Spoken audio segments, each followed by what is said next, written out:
This is time that we discuss the evolution of English language in India.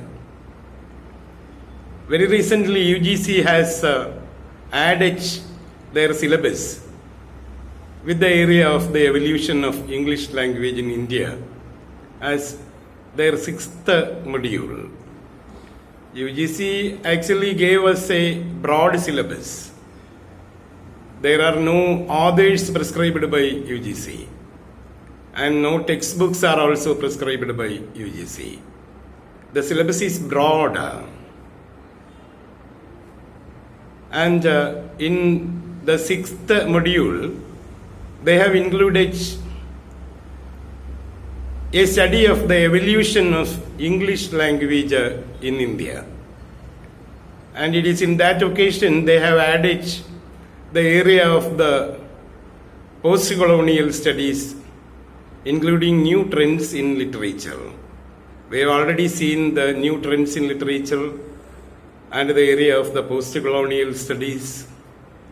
And there are many number of videos uploaded by me in the YouTube. And in this occasion, actually we come to find the growth of English language, the coming and the growth of English language in India. Actually, we know that India was a colony under the British rule. When we go back, we find Vasco da Gama arriving in India in 1498. It was the first time Europeans discovered India. And when they came to understand that India had innumerable resources, like tea, like opium, and the spices, the English as well as the French people became interested in coming to India and trading with the Indians. And it was in 1505. They established a trading center in India at Kollam. Now it is called Colonial in Kerala. They started a trading center in 1505. Actually, the European inventor Vasco da Gama came to India in 1498. Just 5, 6, 7 years after, actually in 1505, say about 7 years after, they established a trading center in Kollam, Kerala. And in the 16th century, the two major European powers who arrived in India were the English and the French.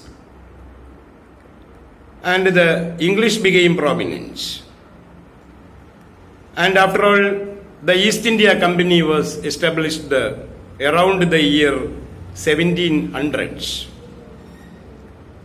And so they passed many reforms act also, in fact, to rule the country. In 1783, they produced a reform act, a charter act. And in 1813 also, the British Parliament produced a charter act, and it became a milestone in the evolution of the English language in India. The 1813 Charter Act, passed by the British Parliament, meant for administering the colonial countries like India. So they wanted to put some money for the promotion of Indian literature, Indian languages, and the spreading of Christianity, and for social institutions.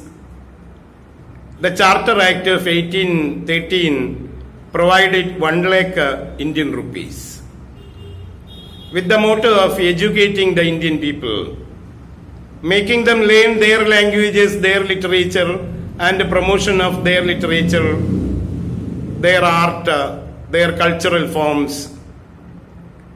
And the Charter Act of 1830 had far-reaching influence. And before the Charter Act, there were reports about the situation in India and the need of improving the situation found in the colonial countries. So it was in 1792, there was an employee of the East India Company, served as the manager of the East India Company, named Charles Grant.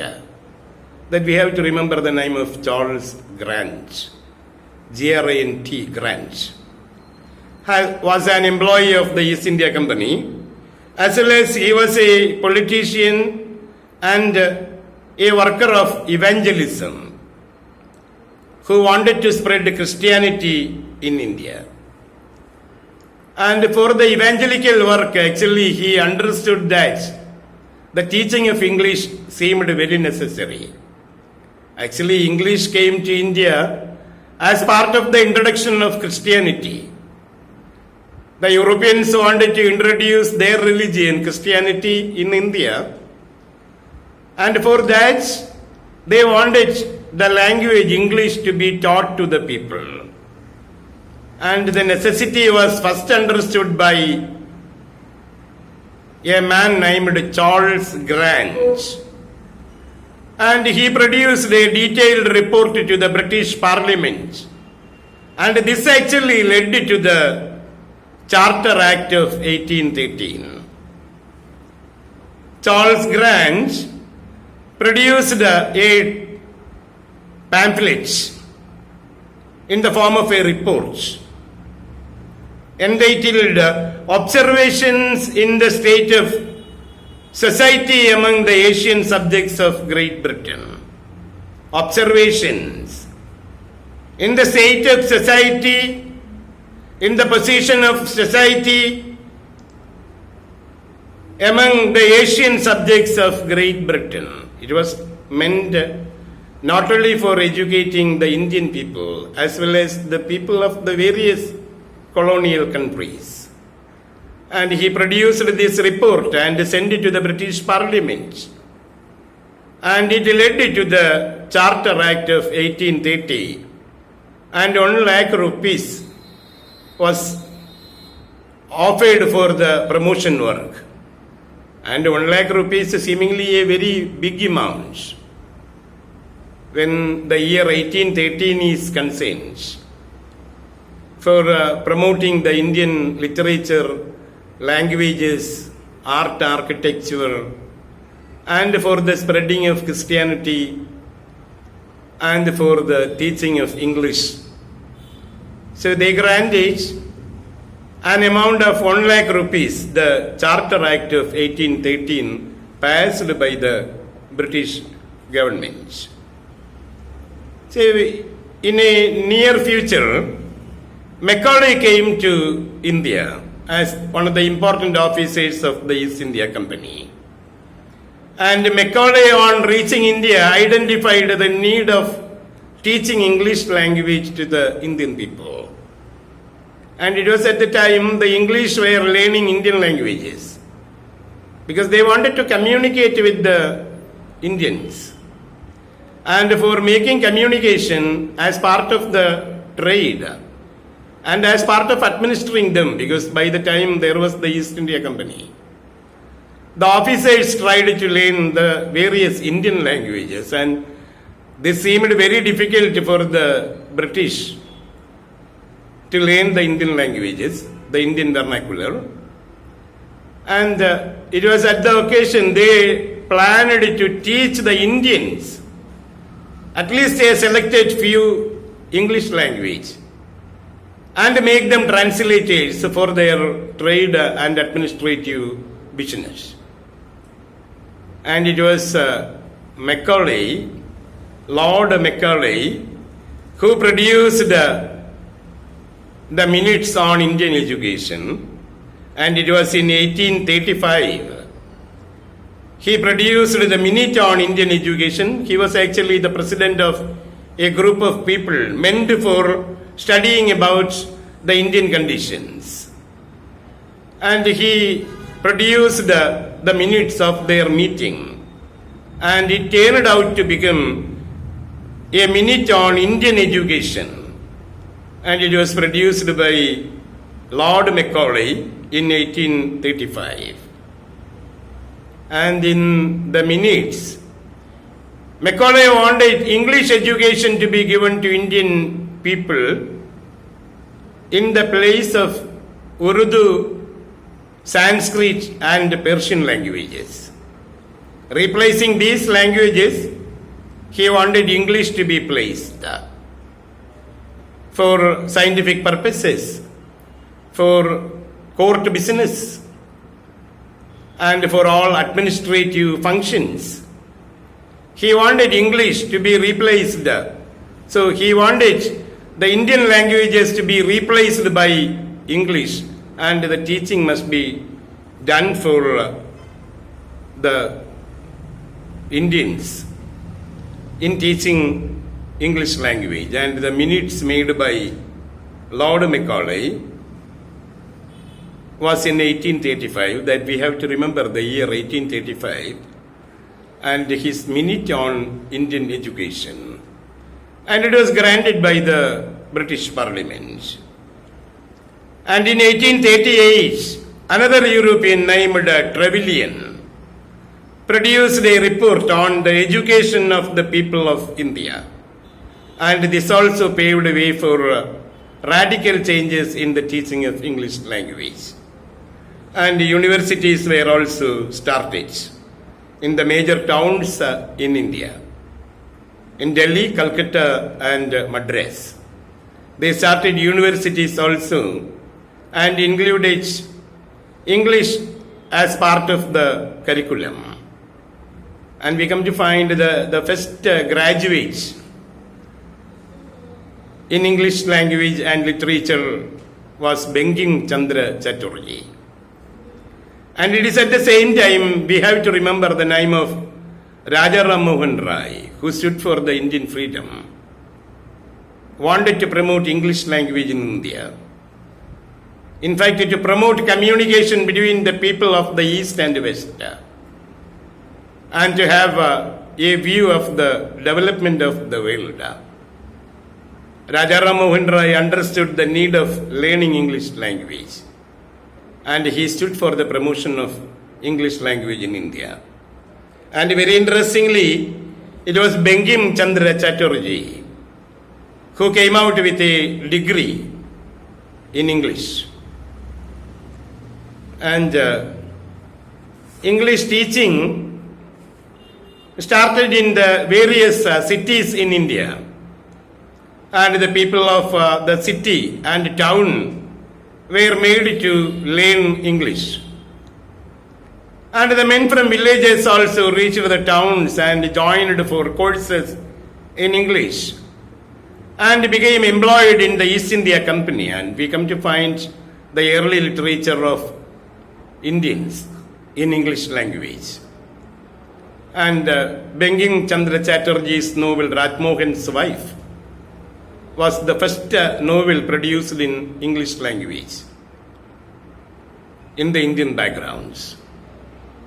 And there is also one video on the beginning of English literature in India made by me, and you can watch the video so that you will be able to understand the beginning of English literature in India, starting with Bankim Chandra Chatterjee, Thoreau Dutt, Aurobindo, Tagore, and Nirath Chowdhury, and the early writers like Mulkaraj Anand, Raja Rao, R.K. Narayan, and the pre-independent writers like Chaman Nahal, Khushwant Singh. Khushwant Singh lived after the freedom also. And we come to find that there are various Indian writers writing in English language, and English became promoted. So in the context of the evolution of English language in India, we remember the names of Charles Grant, who produced a report in 1792 on the observations in the state of society among the Asian subjects of Great Britain. And he was assisted by another parliamentarian, politician, and evangelist. And this man was named William Wilberforce. Remember the name of William Wilberforce also. Charles Grant and William Wilberforce. Charles Grant and William Wilberforce. Both were interested in doing evangelical work and spreading Christianity, and both were politicians and officers. And Wilberforce was actually a British parliamentarian. And he tried to convince the East India Company. Not only he, but Charles Grant. Both tried to convince the East India Company to promote evangelical teaching and English language. And we remember the names of Charles Grant and William Wilberforce. And their report produced in 1792. And it is at the same time I wanted to remind you the arrival of Vasco da Gama in India in 1498. And the establishment of the first trading center in India at Kollam in 1505.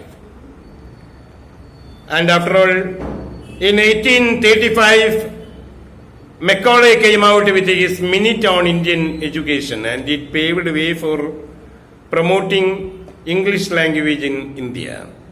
Macaulay maintained in his report that he wanted to produce the black people with their blood, with their life, but speaking English, practicing the manners of the English. And he wanted to create a special sect of people. And it was produced in the year 1835. And then in 1838, another Trevelyan, another European named Trevelyan, produced a report on the education of the people of India. And then we have to remember the year of the Charter Act of 1813. In 1833 also there came another Charter Act. And it is in this context we have to remember a technical term called Wood's Dispatch. So it was actually a movement for the promotion of English language. And it seemed to be like a Magna Carta of English education. Wood's Dispatch. And it was Lord Bentinck, the Governor General of India, approved the minutes of Macaulay and accepted the suggestions of the Wood's Dispatch. And there is also the name of Warren Hastings, the Governor General of India, the one who ordered for the inception of English language.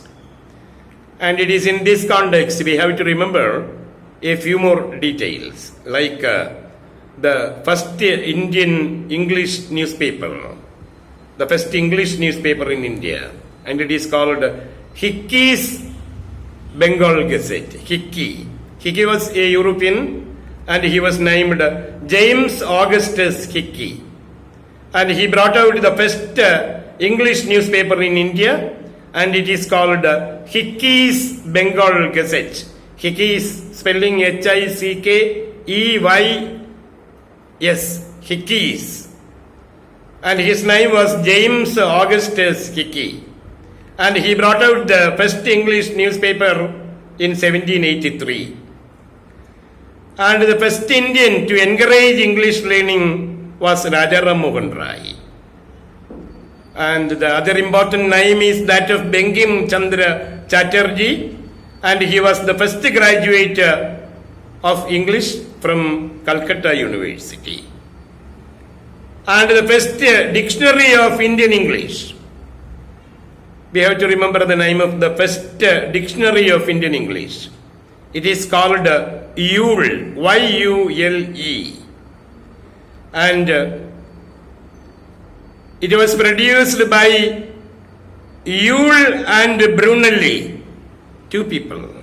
Yule, Sir Henry Yule, Y-U-L-E, Sir Henry Yule. And the next person was Brunel. Brunel was Arthur Coke Brunel. And these two Europeans produced the first Indian dictionary in English. So, explaining the Indian words in English. The first Indian English dictionary was produced by Yule and Brunelli. Yule was Sir Henry Yule, and Brunel was Arthur Coke Brunel, Brunell. And the dictionary was very interestingly titled Hobson-Jobson. Hobson, Hobson, Hobson-Jobson, Jobson. And it was published in the year 1886. I told you the first Indian newspaper in English was Hickey's Bengal Gazette. It was produced in 1783. And the first dictionary of Indian English was produced by two Europeans. One was named Henry Yule and the other was named Arthur Coke Brunel. And they produced the first Indian English dictionary entitled Hobson and Jobson, Jobson Jobson, in 1886. And these are the important details about the evolution of India. And in the context, we have to remember the name of Braj Kachru also, a modern linguist and an expert of Indian English language. Braj Kachru. Kachru was born in 1932 in Kashmir and he died in 2016. And he coined the term World English. And he brought a number of books like The Alchemy of English in 1984. The Alchemy of English.